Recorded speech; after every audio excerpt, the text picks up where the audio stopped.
L'école est-elle gratuite, sans échec, inclusive, bienveillante, ouverte à tous, citoyenne, démocratique, participative, parents adultes.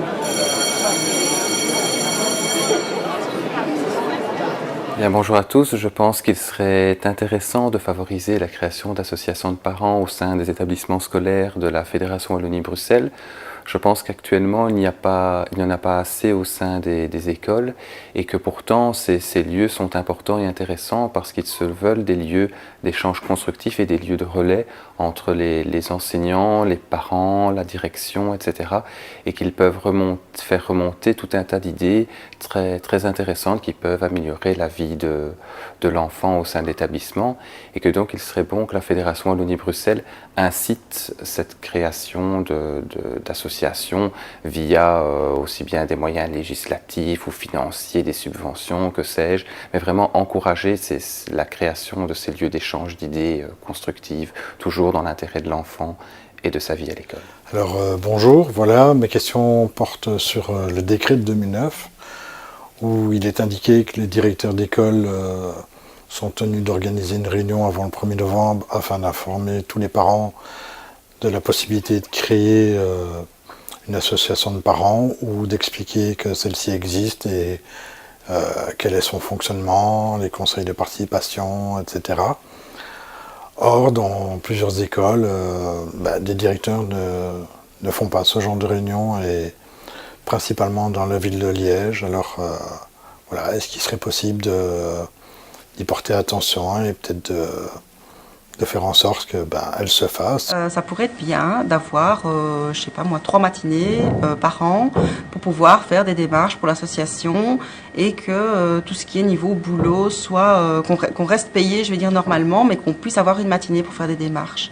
Ça pourrait être bien. Nous avons eu un problème récemment, c'est que la commune a décidé de supprimer les études dirigées pour raisons budgétaires. Alors nous, en tant que parents, on s'est mobilisés. Sachant que dans une école comme chez nous à Molenbeek, on a des nouveaux arrivants, donc des parents qui arrivent d'Espagne, d'Italie, de Syrie, et on a des parents qui sont dans des difficultés, on va dire, au niveau, ils n'ont pas la capacité d'aider leurs enfants dans l'enseignement. Cette étude est pour nous très importante pour garantir l'égalité des chances et de réussite pour ces jeunes, qui sont plus tard une plus-value pour ce beau pays dans lequel ils grandissent.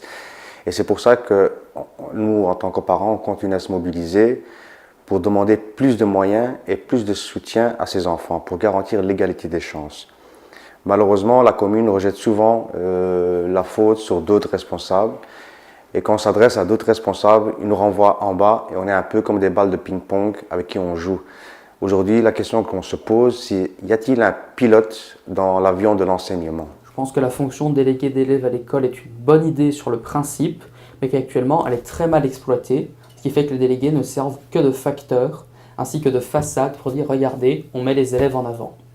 Ça devrait être pris beaucoup plus au sérieux, et ne pas être juste considérés comme l'élève qui transporte les feuilles des autres. On trouve qu'il n'y a pas une assez démocratie directe,